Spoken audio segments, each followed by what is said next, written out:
Aussi, désormais, nous ne connaissons plus personne selon la chair. 2 Corinthiens 5, 15. La croix a une puissance de séparation.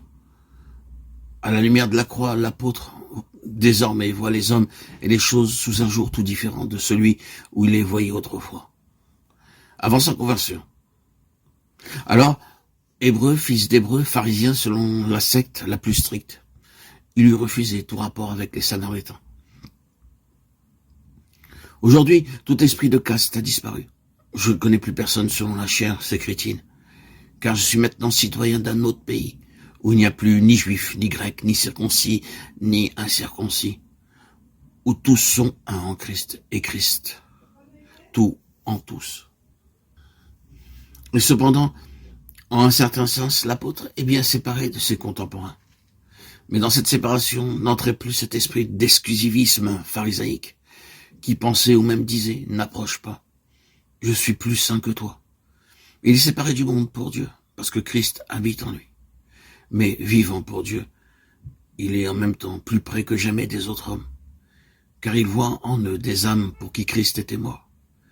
Il sait qu'au regard de Dieu, il n'y a nulle distinction entre juifs et grecs, car le même Seigneur est Seigneur de tous et riche pour tous ceux qui l'invoquent.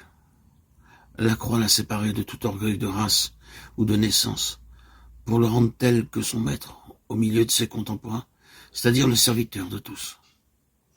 L'apôtre prévoit comme possible une certaine connaissance de Christ, selon la chair, connaissance analogue à celle des disciples avant la tragédie du calvaire, alors qu'ils n'avaient pas encore clairement discerné la personnalité divine du Seigneur à travers le voile, son corps terrestre.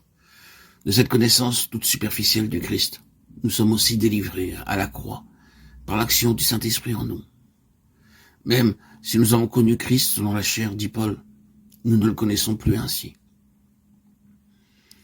Comme au jour de l'Église primitive, il est encore possible aujourd'hui de connaître Christ selon la chair, le Christ de l'histoire, sa vie, sa mort, sa résurrection, son ascension, connaissance toute extérieure, toute intellectuelle, qui reste sans répercussion, sans puissance sur la vie.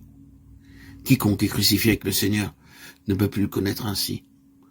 Le Saint-Esprit lui a révélé le ressuscité, le vivant, la puissance de résurrection a transformé sa vie. Il est une nouvelle créature. Si donc quelqu'un est en Christ, il est une nouvelle créature.